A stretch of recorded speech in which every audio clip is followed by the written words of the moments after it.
पाणी चंद्रपूर जिल्ह्यातील चिमूर तालुक्यामध्ये शेतकरी बांधवांचं पिकाचं जे नुकसान झालं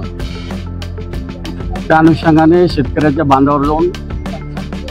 माननीय आमदार बंटी भांगडियाजी, किरण भाऊ, जिल्हाधिकारी महोदय, सीओ, शासन आणि प्रशासन मिळून शेतकऱ्याच्या बांधावर जाऊन जे नुकसान झालेलं आहे, सोयाबीनचं जास्तीत जास्त नुकसान झालेलं असल्यामुळे निश्चितच हा पाहणीचा अहवाल